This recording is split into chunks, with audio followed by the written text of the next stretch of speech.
expecting much. He just has. 1.19 meters, reach 1.92 meters. Tate!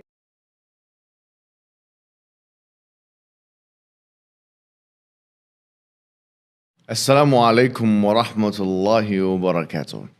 We are in the presence of a cultural icon, a physical specimen, a controversialist, a master orator, a champ.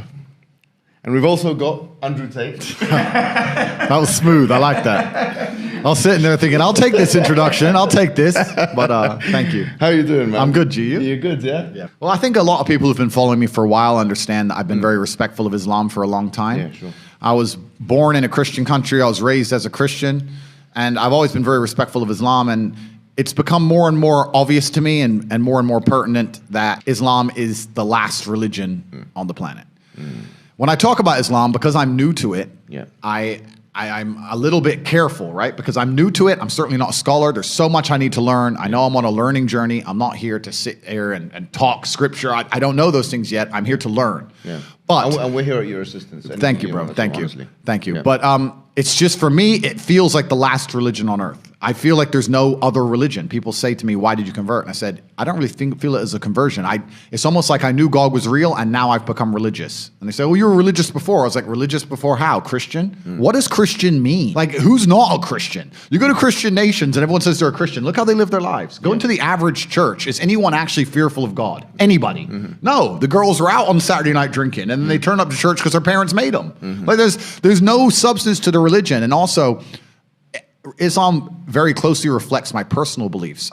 Through my personal life, I've learned that if you don't have standards and you're not a strong person who's prepared to defend his ideas, you will be crushed. Yes. And we look at most religions in the world today which are not prepared to defend their ideas. What's happened to them? They're just getting crushed. And now we have Christianity as an idea which has basically said, well, we can't set any firm rules because everyone will just quit. So instead, let's make it so easy to be a Christian that nobody has to put any effort in. Yeah. And then accept everybody no matter what, and hopefully we can keep the church doors open. That's not God to me, you know? Yeah. God to me is strong. God to me is something to be feared. Yeah. God to me is someone that people are afraid to mock. Yeah. God to me is someone that you have to go out of your way to prove something to.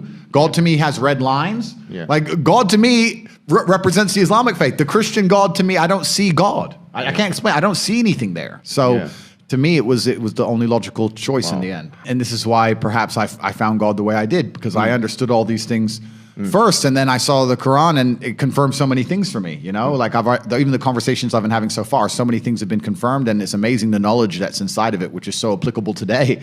For an old book, right? You know, it's supposed to be old, but it seems so timeless. But it's truly amazing. But you're totally right. And the baseline morality, I don't think most people understand that when they're doing this under the guise of tolerance, when they're saying be so tolerant that you no longer believe in right from wrong, they're not doing that to make society a better place. They're doing that to empty your brain so that you have no resistance to the slave mind programming. They want to get you to a point where if they tell you the sky is green, you look at with your own eyes and you see blue, but no, the sky is green. That's what they want, so that you have to have nothing in your brain that can prevent that. If you have God, if you have, no, I believe this is right and wrong, if you have personal responsibility, if you have self-accountability, if you're a person who sticks up for what he believes, all that's bad to them. They want all of that gone so they can tell you the sky is green. Some people recognize when I converted to Islam that there was a time I was an atheist. There was a time when I was atheistic. And the reason I am now so absolutely certain that God is real is because I've seen evil. I've seen shaitan. I've seen it. When you see enough evil, you realize that there must be an equal and opposite force. And there are people out there in the world today doing the work of the devil, genuine demons, who are trying to destroy the baseline morality that's inside of all of us. We're all born with some kind of morality, and they're trying to destroy it. And that's exactly the Islamic understanding, that we believe that you're born with something called fitrah.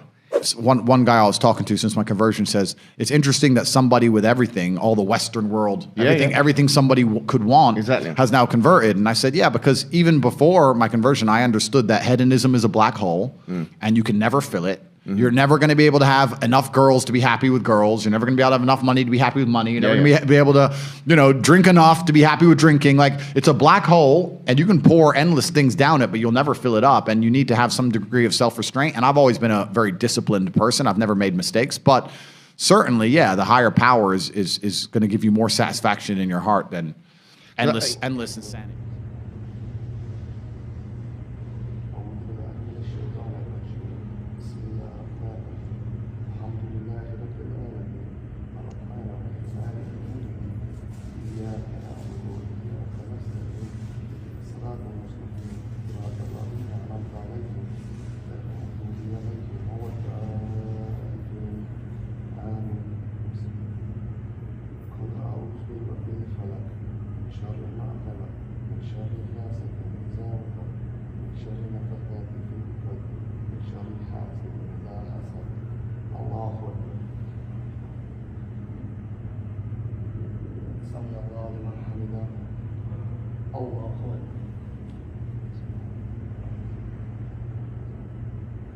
الله